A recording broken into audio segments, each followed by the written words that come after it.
Praise lord. దేవుడు నా కుమారునికి మరొక సంవత్సరమైన దయాకిరీటాన్ని ఇవ్వబోతున్నాడు. నా బాబుని దేవుడు ఎంతో దీవించాడు, ఆశీర్వదించాడు, ఉన్నతమైన స్థితిలో ఉంచాడు, ఉద్యోగం ఇచ్చాడు, కుటుంబాన్ని ఏర్పాటు చేశాడు, గృహాన్ని ఇచ్చాడు. అది కేవలం దేవుని కృపను బట్టి ఆయనకి ఇచ్చిన అత్యధికమైన తలాంతు క్రికెట్ ద్వారానే బాబు అన్నీ సంపాదించుకున్నాడు. క్రికెట్లో ఎంత కష్టపడ్డాడో దేవుడికి తెలుసు, మాకు తెలుసు. ఎందుకంటే దేవుడు అనుగ్రహించిన బలము కొలిది బాబు బాల్యం నుంచి చాలా కష్టపడి ఆడుకున్నాడు.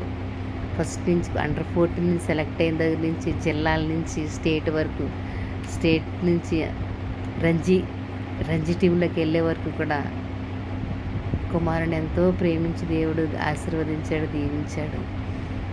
వేళ్ల మీద లెక్క పెట్టవచ్చు మాట రంజీకి వెళ్ళిన ప్లేయర్స్లో.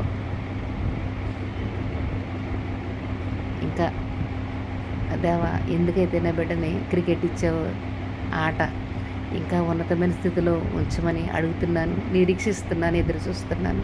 నేను చూస్తానని ఆశపడుతున్నాను కూడా. నా బిడ్డని ఉన్నతమైన స్థితిలో ఉంచి దేవా, దేవుని స్తుతిస్తూ కుమారుడు కోసం దీవించమని దేవుని బ్రతుకును ఆడుకొని కొంచెం బాబు కోసం ఒక పాట.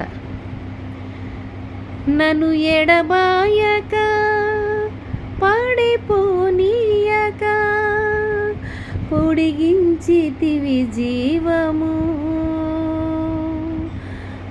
ఎడబాయక పడిపోనీయక పొడిగించితివి జీవము, బ్రతికించే కదా నీ వాత్సల్యము, బ్రతికించే కదా నీ వాత్సల్యము. నీకే కృతజ్ఞత స్తోత్రము దయాళుడా ఓ యేసయ్యా, నీ కృప నిరంతరముండును. దయాళుడా ఓ యేసయ్యా, నీ కృప నిరంతరముండును. ఎడబాయక పడిపోనీయక పొడిగించితివి జీవము,